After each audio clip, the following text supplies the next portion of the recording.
Bonjour à toutes et à tous, bienvenue ici dans l'auditorium de la Chambre de commerce et d'industrie de Limoges. Bonjour au public pour une conférence toute consacrée à la place de l'activité physique au sein de nos entreprises, enregistrée aujourd'hui par l'équipe d'Ici Limousin, Antoine Blanchon et Axel Testu.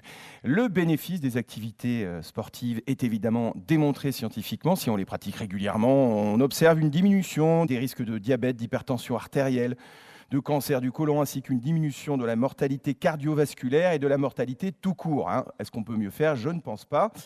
Je vous présente nos invités pour ce moment partagé autour de ces questions qui concernent donc la santé dans l'entreprise.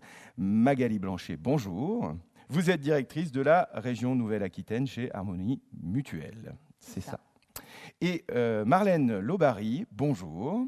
Bonjour. Vous êtes directrice SPSTI Creuse et Hauts-de-Vienne. Alors, c'est la médecine du travail pour faire quoi? Voilà, c'est ça, tout à fait. Donc, aujourd'hui, nous allons répondre à 3 questions, si vous en êtes d'accord. 3 questions essentielles qui sont donc 3 parties de notre conférence. Pourquoi les entreprises doivent s'emparer de ce sujet? Quel est le lien entre activité physique et performance durable? Et quelles solutions concrètes on peut mettre en place? Pour commencer, une question à vous, Magali. Pour quelles raisons Harmonie Mutuelle, organisme de protection sociale s'il en est, a-t-elle souhaité porter ce sujet? Alors, parce qu'Harmonie Mutuelle est un acteur de santé global, donc déjà la santé est au cœur de nos préoccupations, et puis aussi parce que c'est une entreprise à mission. En 2021, nous sommes devenus une entreprise à mission et on a défini une raison d'être qui est notre boussole pour les 30 années à venir. Et notre raison d'être, c'est d'agir sur tous les facteurs qui influencent la santé des personnes, qu'ils soient sociaux, économiques, environnementaux, en s'appuyant sur la force des collectifs. Et donc, dans le monde de l'entreprise, on va parler aujourd'hui plus particulièrement du sport en entreprise, ça se traduit par une volonté d'accompagner les dirigeants pour les aider à faire bouger leurs collaborateurs. Alors pourquoi cette thématique de l'activité physique? Parce qu'aujourd'hui, on pose le constat que la sédentarité, et je pense que Marlène nous en dira un peu plus tout à l'heure, devient un nouvel enjeu de santé publique.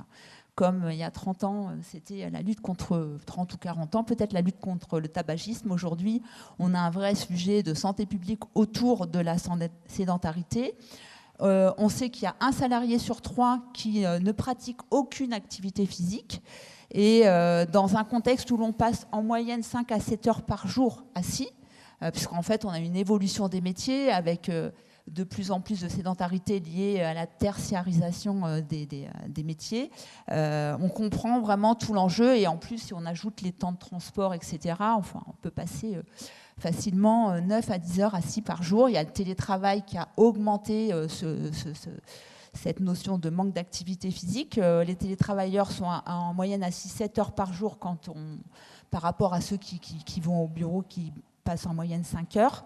Et c'est vrai que Stéphane Diagana, qui est notre ambassadeur sport santé chez Harmonie Mutuelle, cite souvent un chiffre qui est que notre niveau d'activité a été divisé par 8 en 200 ans. Donc c'est vraiment un vrai sujet aujourd'hui qu'on doit saisir. Et nous, on estime, en tant qu'acteur de santé, qu'on a un vrai rôle à jouer pour aider le grand public au sens large et plus particulièrement les entreprises à se saisir de ce sujet. Très bien. La nécessité d'agir évidemment avec Harmonie Mutuelle. On va parler bien sûr des solutions que les entreprises peuvent mettre en place pour encourager la mise en mouvement des salariés et de leurs dirigeants. Mais avant, il s'agit de poser un diagnostic de la situation actuelle. Il y a notamment 2 notions que l'on peut aisément confondre et qu'il faut pourtant bien distinguer. Et vous allez nous dire pourquoi, Marlène, la sédentarité et l'inactivité physique. Moi, je pensais bêtement, avant de préparer cette conférence, que c'était un peu la même chose. Mais Marlène, on peut revenir sur ces 2 conceptions qui finalement sont différentes. Alors, pas d'inquiétude, parce que beaucoup confondent effectivement ces notions, c'est normal. Alors déjà, en préambule, l'activité physique, de manière générale, comporte l'activité physique et sportive. C'est-à-dire qu'on parle d'activité physique à partir du moment où on se met en mouvement, et on parle de sport qui est une activité physique. Le sport est une activité physique parmi tant d'autres. Donc, Je repars de là, puisque je vais vous parler de la sédentarité. La sédentarité, effectivement, comme vous le disiez, c'était de rester suffisamment longtemps dans la journée assis. Et cette sédentarité a des méfaits sur la santé. Ces méfaits sont connus, reconnus. Et le fait d'être actif, c'est-à-dire d'avoir une activité sportive, même si vous la pratiquez de manière tout à fait régulière, n'annihile pas les problématiques qui sont liées à la sédentarité. Donc vous pouvez être tout à fait sédentaire la journée, voilà, et puis faire 3 heures de sport le soir. Il n'empêche que vous êtes quand même sédentaire et que cette sédentarité va avoir des conséquences sur votre santé. Voilà. Donc je le schématise un petit peu comme ça. Alors, je vous montre simplement que l'idée, c'est de bouger. Alors, vous voyez, la sédentarité, c'est avoir une dépense énergétique proche de celle du repos. Alors, ce qui est le cas, effectivement, quand on est assis. Vous remarquerez, je ne me suis pas assise pour parler de l'activité physique, mais voilà, avec Magali, on a fait un jeu comme ça, assis, pas assis, assis debout, en fait. Vous voyez, parce que je vous parlerai aussi des aménagements. Donc, en tout cas, ça concerne quand même plus de 70% de la population française. Clairement, c'est pas moi qui l'ai dit, je vais reprendre les termes d'un professeur qui est très connu, le professeur Carré, qui nous explique, cardiologue, notamment cardiologue pour les sportifs, pour ceux qui le connaissent, qui clairement dit que le tsunami de demain, et moi je dirais même d'aujourd'hui, c'est cette sédentarité, cette inactivité. Voilà. C'est le combo qui va nous amener à voir fleurir des maladies, qu'elles soient physiques ou psychiques. Donc, c'est pas parce qu'on fait 3 heures de sport par jour que ça peut aller mieux quand même? Écoutez, ça peut aller mieux, effectivement. C'est toujours mieux de faire de l'activité physique que pas, clairement. En revanche, attention, c'est comme si vous vous laviez les dents 7 fois le dimanche. Ah, d'accord. Vous comprenez que si vous ne lavez pas les dents régulièrement, c'est-à-dire tous les jours, vous allez quand même avoir un petit problème de dentition assez rapidement. D'accord ? Vous pouvez vous laver les dents 7 fois le dimanche, ça ne va pas avoir les mêmes effets sur votre dentition. L'image c'est la même chose. Voilà. Alors, les points clés, donc l'activité physique, c'est 5 fois par semaine, donc. Alors, disons qu'on parle d'activité physique. Alors là, on va parler d'intensité. D'activité physique, on va dire, modérée à intense. Voilà. Donc, on n'est pas tout à fait sur les mêmes choses. Alors, je ne sais pas si vous voulez en parler, docteur Cain. Je pense que c'est bien que vous preniez un peu la parole. C'est improvisé, mais je trouve que c'est bien. Je vais interviewer quelqu'un qui dira bien mieux que moi. Allez-y. Merci. Donc, l'activité physique, effectivement, une activité physique, ça se définit en termes par 3 choses: sa durée, sa fréquence et son intensité. Donc, l'activité physique type sport santé, c'est les normes de l'OMS. Pour être actif physiquement, il faut faire 5 fois 30 minutes par semaine d'activité physique. Donc, on a la durée et la fréquence, plus 2 fois 20 minutes de renforcement musculaire. Et cette activité physique, dite modérée à intense, en fait, on considère que c'est l'équivalent d'une marche à 5-6 km/h. Donc, pour se repérer plus simplement, 5 km/h, une activité modérée, ce sont 2 personnes qui marchent selon un rythme qu'elles peuvent tenir 1 heure avec une légère sudation et en étant capables d'échanger, de se parler pendant l'effort.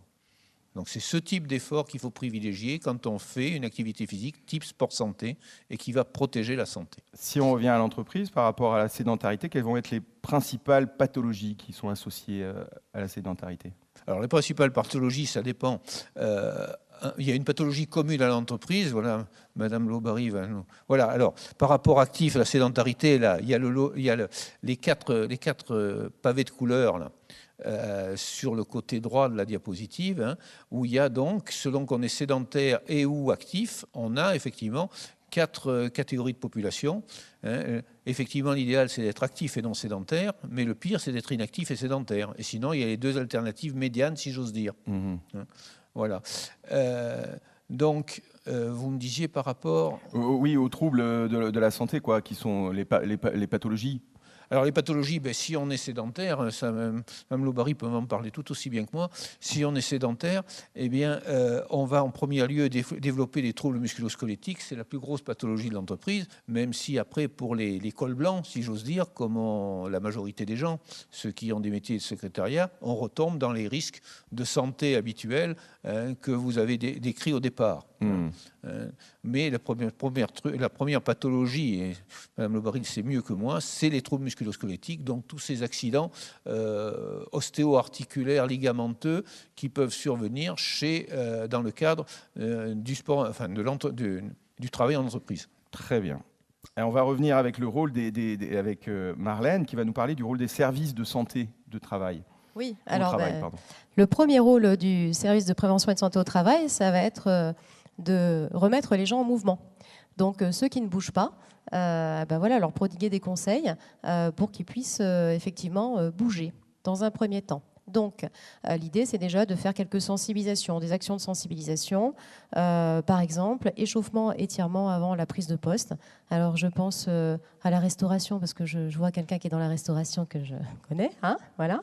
Le fait de pouvoir échauffer les membres avant une prise de poste, on va protéger en fait ces membres des troubles musculo-squelettiques dont vous parliez.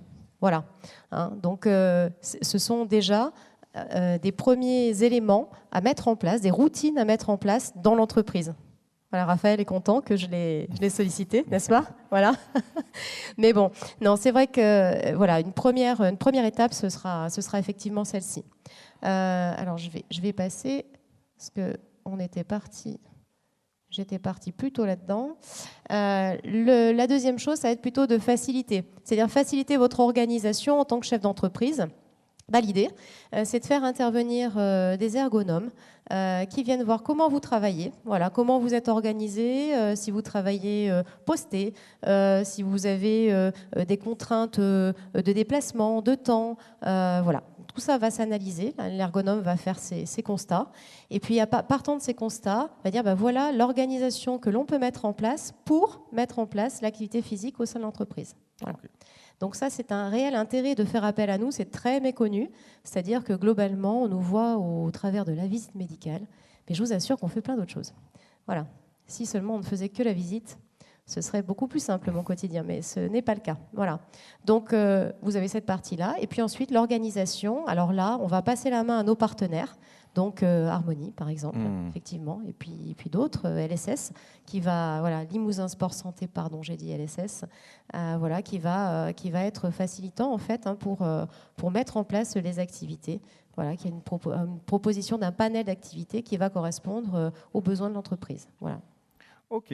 Maintenant, on va parler des dirigeants et des salariés il faut qu'ils prennent bien conscience en fait, de l'importance que revêt l'activité physique au quotidien, comme vous l'avez démontré auparavant.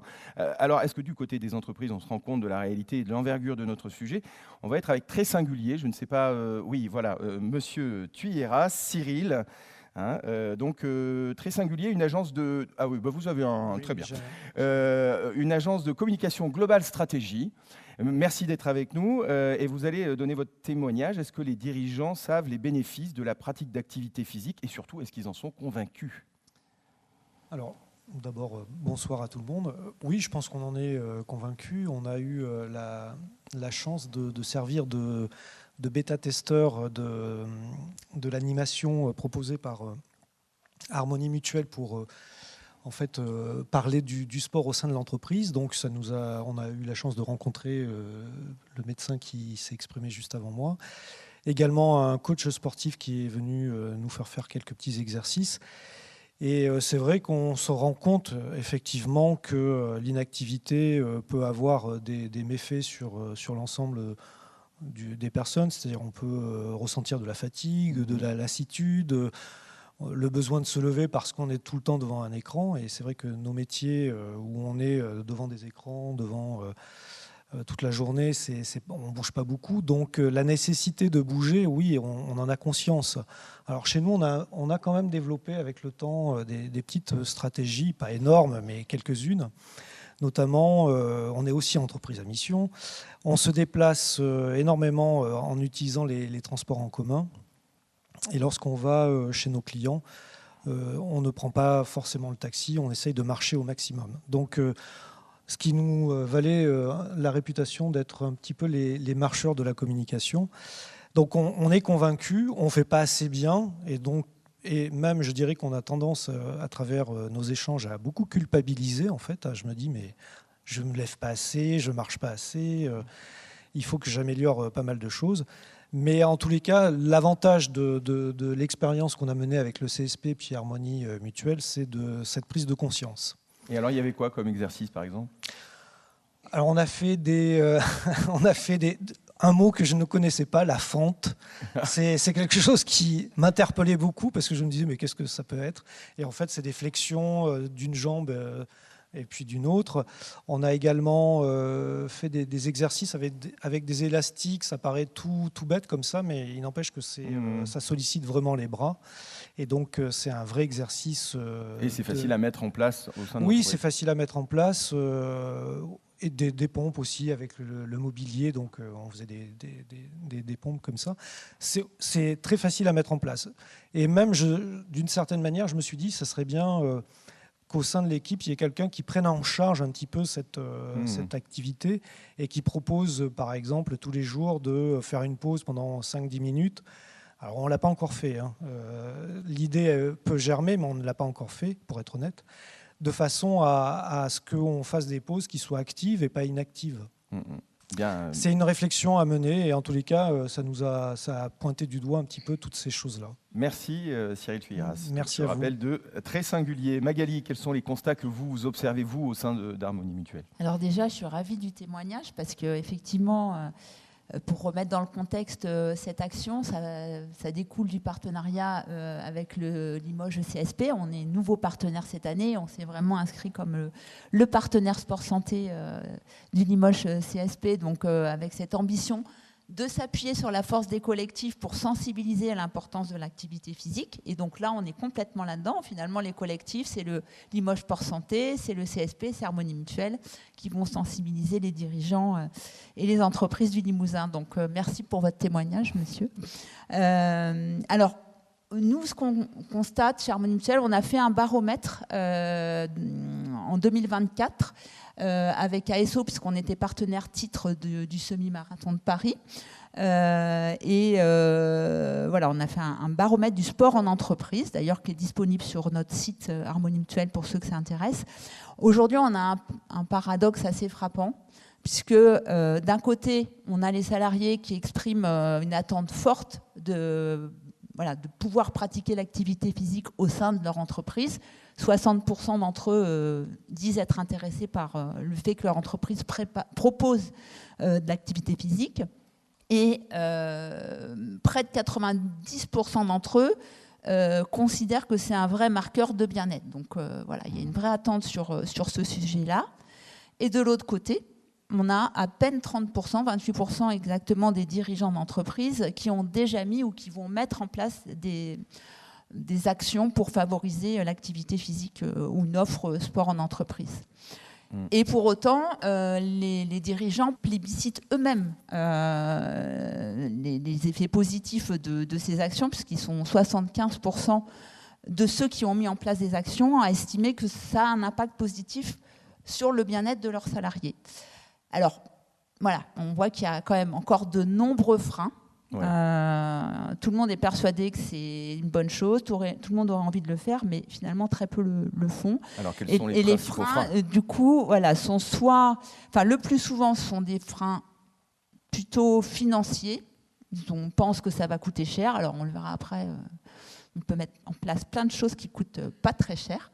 Et organisationnel. Comment je vais faire en sorte que les collaborateurs puissent pratiquer une activité physique sans que ça vienne perturber mon organisation.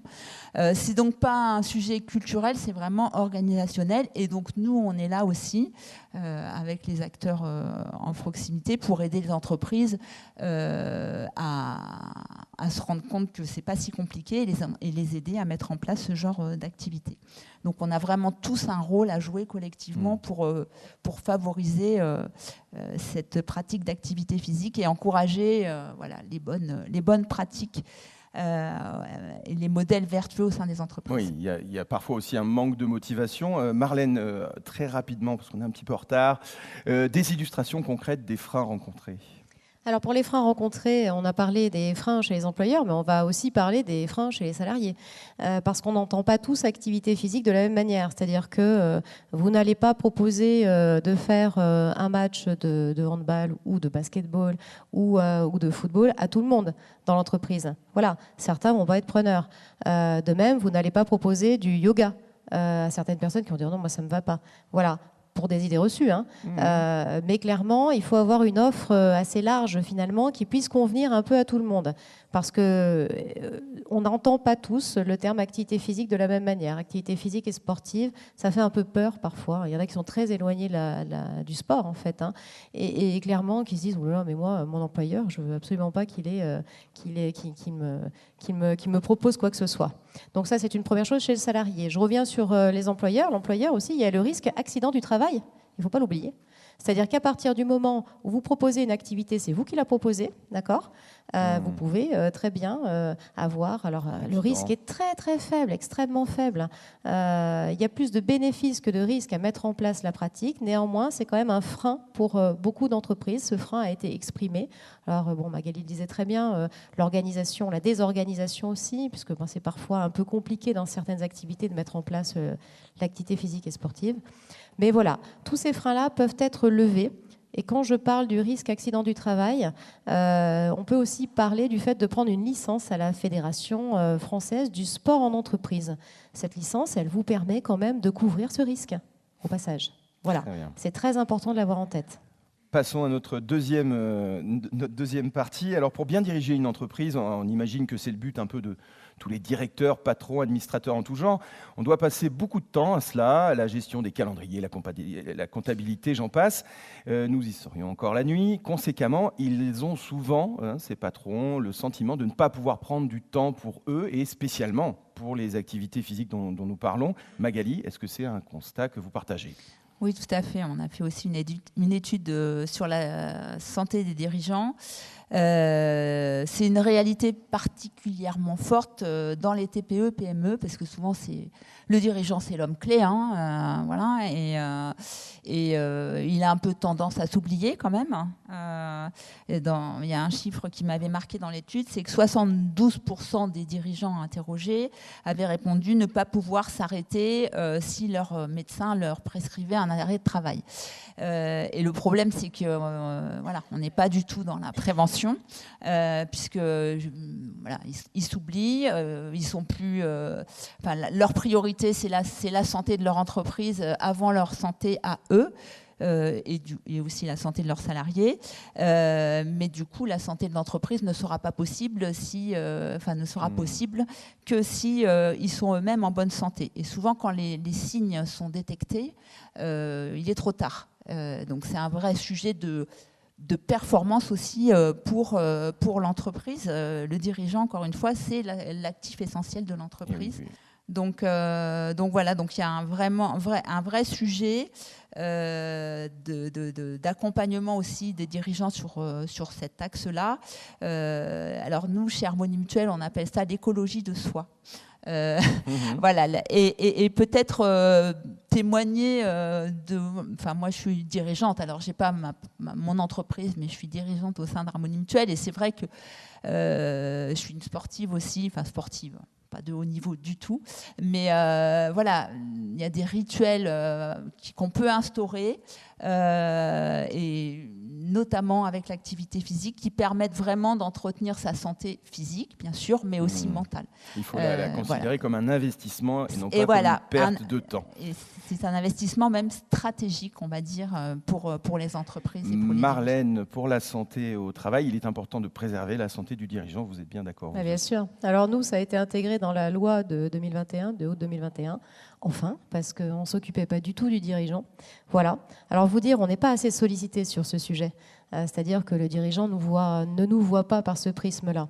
Ce qui est dommage, parce qu'effectivement, un dirigeant a les mêmes droits que ses salariés et peut avoir recours à des prestations de santé au travail, de prévention et de santé au travail. Voilà.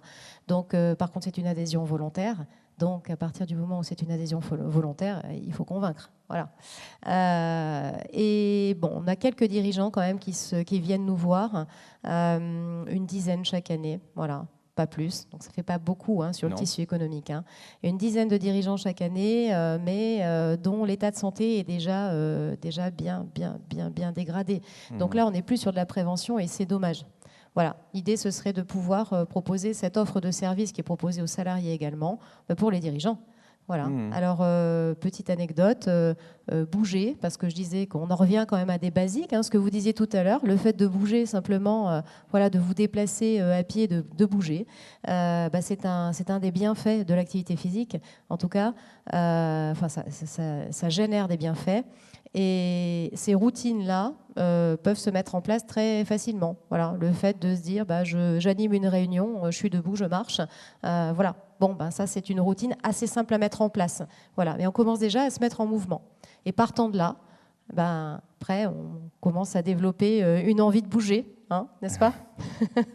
Et puis finalement, on peut se mettre à se dire, tiens, je vais aller un peu plus loin.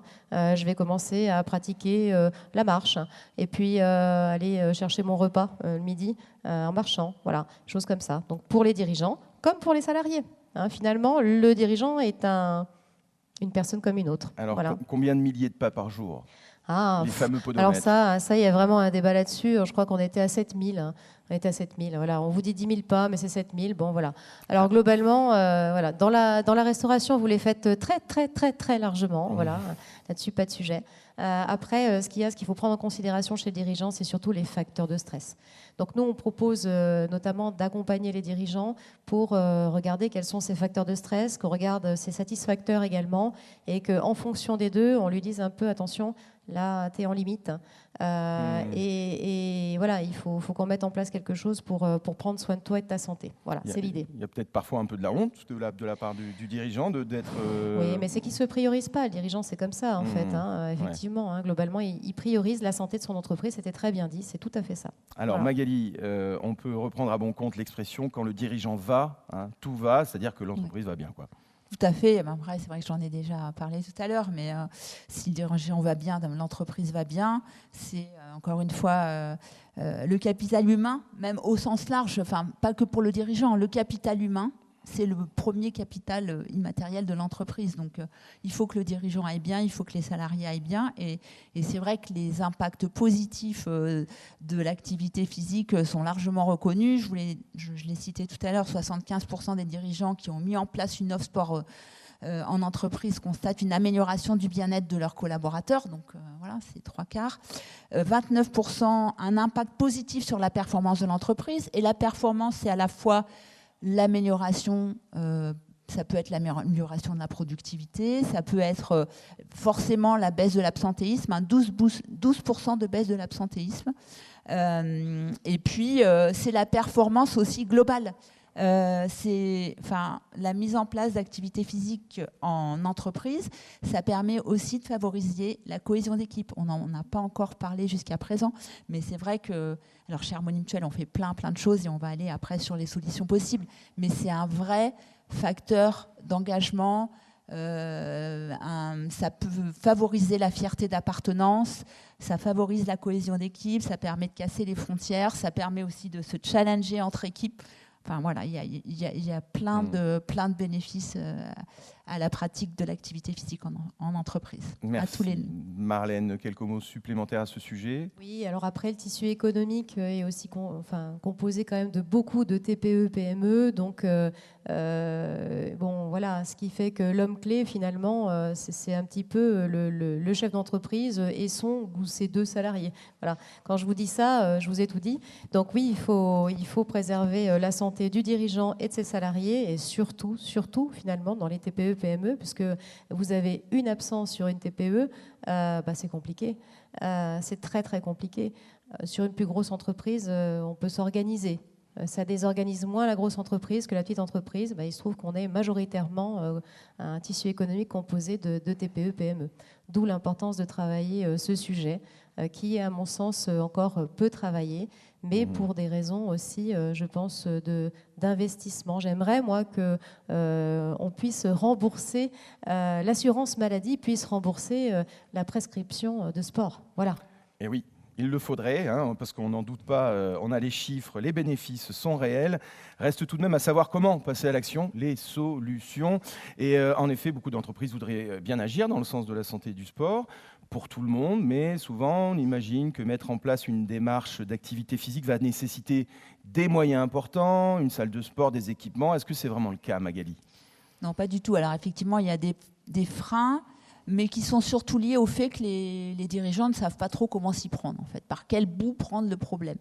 Il y a plein de solutions simples à mettre en place, hein. On a beaucoup parlé de la différence entre activité physique et sport. Tout le monde n'est pas capable ou n'a pas envie de faire du sport. Et c'est déjà, organiser des séances de marche, par exemple, entre midi et 2. Hein, on prend le déjeuner à la cantine et on va marcher un peu après. Intégrer des pauses actives, vous en avez parlé, monsieur. Moi, je me rappelle même d'une conférence où on avait un témoignage autour. C'était un dirigeant qui faisait des réunions en marchant et qui disait que c'était beaucoup plus productif. Il y avait beaucoup plus d'idées qui ressortaient. Il faisait aussi ses entretiens annuels en marchant. J'ai fait l'entretien de Vincent ce matin, tu vois, on aurait dû le faire en marchant. C'est oui. pas très beau. Et Emmanuel Kant, le philosophe, avait ses théories en marchant. Ouais. Voilà, c'est ça. Mais d'ailleurs, en courant aussi. Enfin, voilà, pour courir, effectivement, on part souvent on commence sa course à pied avec un problème et au bout de 15 minutes, on a la solution. Donc voilà, c'est très bénéfique. Or, interrompre les réunions longues aussi, c'est vrai qu'on est on l'a vu, on est de plus en plus assis. On a des Teams qui parfois durent 2 heures, 2 heures et demie. Il faudrait faire des pauses toutes les 45 minutes. Hein, il ne faudrait pas que les réunions dépassent 1h30. On a les défis connectés entre collaborateurs, on en parlait tout à l'heure. Alors, chez Harmonie Mutuelle, on a une application qui s'appelle United Heroes, où on peut se challenger. À chaque fois, on connecte nos applications, enfin, voilà, nos montres, etc. Et à chaque fois qu'on fait de l'activité, ou qu'on marche, ou qu'on fait du ménage, ça nous génère des points. Et on fait des défis connectés et en plus solidaires, puisqu'on nous challenge à réaliser un nombre de pas ou durée d'activité physique et qui génère des points, et après ça se transforme en montant pour des associations qui sont soutenues en fonction, voilà, par exemple pour Octobre Rose, ça va être des associations de lutte contre le cancer. Donc il y a aussi un lien avec les valeurs de l'entreprise. Voilà, il y a des choses très simples à mettre en place. Après, on peut cranter un peu plus. Donc, c'est vrai que faire le lien aussi avec les engagements de l'entreprise autour du partenariat sportif. Chez Harmonie Mutuelle, par exemple, on est beaucoup sur la course à pied. Donc, quand on est partenaire de course à pied, donc les Foulées du Populaire, par exemple, à Limoges, on offre des dossards à nos collaborateurs. Donc, les collaborateurs se retrouvent, on crée des équipes Harmonie Mutuelle. Donc, ça crée encore une fois de la cohésion d'équipe. Donc, ça, c'est très positif. Et puis, fort de ce qu'on a mis en place chez Harmonie Mutuelle, parce que ça met du temps. Hein. Alors, c'est simple. Je ne vais pas dire que c'est simple, parce que pour que ça fonctionne, il faut que le dirigeant en soit convaincu. Ça commence par l'engagement du dirigeant. J'ai beaucoup porté ce sujet chez Harmonie Mutuelle, parce que j'étais convaincue. Déjà, il faut être convaincu. Et le moment où ça a basculé, où on s'est lancé on a compris que c'était important, et c'est le moment où on a une nouvelle directrice générale qui est arrivée et qui était elle-même sportive et qui était persuadée et qui a porté le sujet. Il faut que ça infuse dans toute l'entreprise, que ce soit porté et que ça soit même finalement complètement intégré dans la culture d'entreprise. Voilà. Et puis, donc, fort de ce que nous avons mis en place en interne, on a souhaité accompagner nos entreprises, clientes, ou pas d'ailleurs. Et Marlène, vous le précisiez, mais on a notamment mis en place un partenariat avec la Fédération française du sport en entreprise, qui va accompagner les entreprises qui veulent mettre en place des dispositifs activités physiques ou sportives. Ça peut aller du diagnostic à la mise en place d'actions de coaching, à l'organisation d'événements. Et ça permet également d'avoir une assurance en cas de problème. Donc voilà, il y a plein de choses à faire qui ne nécessitent pas toujours des moyens, on fait selon ses moyens. Important aussi de pouvoir s'appuyer sur des ambassadeurs en interne. Il faut que ce soit porté par la direction générale, soutenu, mais il faut aussi s'appuyer sur des collaborateurs qui vont pouvoir faire vivre et animer. Donc, par exemple, nous, quand on se prépare pour des courses comme un semi de Paris ou bientôt le 20 km de Paris, là, au mois d'octobre, on a des coachs qui sont des collaborateurs sur les différents sites qui vont organiser des séances d'entraînement collectives. Donc voilà, c'est vraiment une dynamique collective qui se met en place. Merci. Et vous, Marlène, alors peut-être on va parler du rôle des services de santé au travail. Comment vous accompagnez les entreprises pour tout ça? Alors on va repérer les risques déjà, c'est la première chose. Donc on va repérer ces risques liés notamment à la sédentarité. Voilà. Et on va avoir aussi, alors je parle sous couvert de Limousin Sport Santé, mais on a finalement 2 cas de figure. On a l'effet motivation, c'est-à-dire motiver des entreprises à mettre en place l'activité physique et sportive au sein de leur entreprise. Mais on a également des personnes qui souffrent d'affections longue durée ou de maladies chroniques et qui, elles, vont avoir du sport sur ordonnance. Ça s'appelle réellement comme ça. Hein, donc avec alors c'est un éducateur en fait APA, donc je me trompe pas. Hein, voilà. Donc sur l'activité physique adaptée qui va prendre en charge sur prescription du médecin, quel que soit le médecin du travail peut prescrire de l'activité physique. Le médecin du travail ne peut pas prescrire grand-chose, je le dis. Ah oui. L'activité physique, il le peut. Voilà. Le médecin du travail n'arrête pas non plus, il ne peut pas faire d'arrêt. Je vous le dis aussi, parce que ça, c'est important de l'avoir en tête. En tout cas, il peut prescrire l'activité physique. Donc, voilà. Mais je pense que vous souhaitez peut-être qu'une entreprise en parle. Oui, voilà. bien sûr. Donc, avec je me permets de vous donner la parole. Donc, c'est Karine Aubray-Blondil qui va vous expliquer un petit peu ce qu'on a pu faire avec LSS et la NDRH. Bonsoir. Donc je suis Karine Aubray, je représente la NDRH, je suis secrétaire de l'association. Donc nous sommes des professionnels des ressources humaines. Nous, dans un souci de sensibilisation de nos entreprises, donc avec Marlène, on a organisé il y a quelque temps une information avec le docteur René Cahin. Donc l'idée était de sensibiliser les employeurs par le biais des ressources humaines, des directeurs des ressources humaines. Donc on était une trentaine à cette réunion. Et de façon simple, le docteur Cahin nous a présenté ces grands principes de sédentarité et d'inactivité. Et en faisant comme ça une communication au quotidien, on s'est rendu compte de plusieurs choses en 1 heure de temps. Notre réunion a à peu près duré 1 heure. On a réussi à convaincre immédiatement l'ensemble des partenaires RH qui étaient autour de la table. Qui dit partenaire RH convaincu dit dirigeant plus tard convaincu. Et ensuite, on s'est rendu compte qu'entre nous-mêmes, eh bien, ça a créé une harmonie, chacun a mis en place des actions très simples. On se gare un petit peu plus loin, on monte les escaliers, voilà, on va chercher les papiers à la photocopieuse, enfin voilà, des choses comme ça qui sont faites au quotidien. Et aussi, ça a renforcé nos liens en tant que RH, puisque maintenant, c'est devenu habituel de discuter ensemble sur ces sujets de sédentarité et d'inactivité, puisque nous-mêmes, on était acculturés sur ces notions.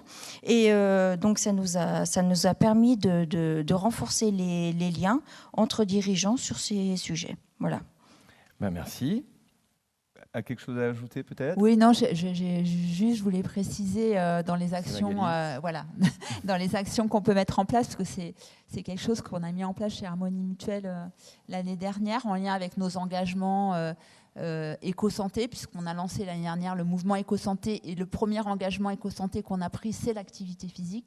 On a mis en place, enfin la direction a mis en place chez Harmonie Mutuelle une journée qu'on appelle le Health Day, et qui est une journée complètement dédiée à la santé des salariés. Donc ce jour-là, on est au bureau, mais on ne travaille pas. Enfin voilà, on a plein d'activités qu'on peut faire. Qu'est-ce que vous mangez au LSD? Eh ben, on fait, au LSD, on fait, chacun apporte, donc on fait des repas, on fait une auberge espagnole, mais avec de la nourriture saine. Non, si je pose la question, c'est parce que on décorrèle beaucoup les choses, mais il n'empêche que activité physique et sportive, alimentation et je vais en revenir à des choses assez simples aussi, hydratation, tout ça va ensemble, quand même. Bien sûr, oui. Voilà. On en est conscient. Ne serait-il pas l'heure de conclure cette émission où l'on aura bien compris l'importance de l'activité au sein des entreprises? Il y a des enjeux majeurs de santé publique, physique et même psychique.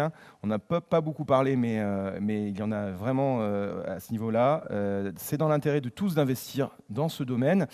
Magali et Marlène, avant de demander au public s'ils ont peut-être des questions et puis de répondre à un petit quiz, je crois, Marlène, que tu as préparé, quelques messages clés pour terminer, Magali. Alors, le premier, que j'ai pu préciser en introduction, et Marlène également, c'est que, vous l'avez compris, la sédentarité, c'est un enjeu majeur de santé publique, mais de santé au travail aussi. L'activité physique, le deuxième, c'est que c'est un levier de prévention, mais aussi de performance durable pour les salariés, pour les dirigeants. Il existe des solutions simples qui sont progressives et qui peuvent être adaptées à toutes les structures d'entreprise, de la plus petite à la plus importante, ou la plus grosse. Et puis, pour finir, les entreprises ne sont pas seules, vous l'avez compris. Harmonie Mutuelle, nous pouvons aider et nous avons vraiment la volonté d'accompagner nos entreprises sur ce sujet-là. Et puis, je laisserai la parole à Marlène, sur comment... Voilà, c'est ça. Ouais. Donc, qu'est-ce que je peux vous dire de plus, moi, par rapport à ça? Donc, on est beaucoup de partenaires. Finalement, l'idée, c'est que vous poussiez au moins une porte pour mettre en place quelque chose, que ce soit la nôtre, que ce soit celle d'Harmonie, celle d'LSS, peu importe. Vraiment, l'idée, c'est de bouger. Donc, je vais redire ce que j'ai déjà dit. Le préambule, c'est de bouger. Voilà, déjà. On part d'une chose très très simple. Donc j'apprécie vraiment aussi votre témoignage parce que vous dites, moi j'ai l'impression que je culpabilise, mais ne culpabilisez pas. Vous avez commencé à bouger, beaucoup, un peu plus, je ne sais pas, ça va venir. Voilà, vous verrez, ça viendra tout seul. Mais en tout cas, il faut bien commencer quelque part. Donc on est là pour vous accompagner, n'hésitez pas à nous solliciter. Voilà, j'ai parlé d'organisation du travail, c'est très important parce que comme c'est un frein majeur, finalement je me dis que si on vient vous aider sur l'organisation du travail et regarder comment on peut insérer l'activité physique dans l'organisation, on a déjà gagné une grosse partie des freins en fait, qui empêchent la construction finalement d'un plan pour lequel tout le monde est motivé. Magali l'a dit tout à l'heure, finalement, les entreprises, les chefs d'entreprise ont l'air d'être d'accord pour bouger, les salariés ont l'air d'être d'accord pour bouger. Alors je nuance, parce que bouger, tout dépend de ce qu'on appelle bouger. Mais voilà, en tout cas, il faut que la motivation soit partagée, c'est sûr. Elle commence par le chef d'entreprise, qui n'a pas besoin d'être un grand sportif, on est au clair là-dessus. Le chef d'entreprise, même s'il n'est pas forcément sportif à l'origine, l'idée c'est qu'il prenne conscience du fait qu'il faille bouger. Voilà. Merci à vous Magali Blanchet, directrice de la région Nouvelle-Aquitaine chez Harmonie Mutuelle. Merci Marlène Lobary, directrice SPSTI Hauts-de-Vienne, la médecine du travail. Et puis c'était une conférence qui était enregistrée par Ici Limousin avec Antoine Blanchon et Axel Testu, que nous remercions à la technique. Merci.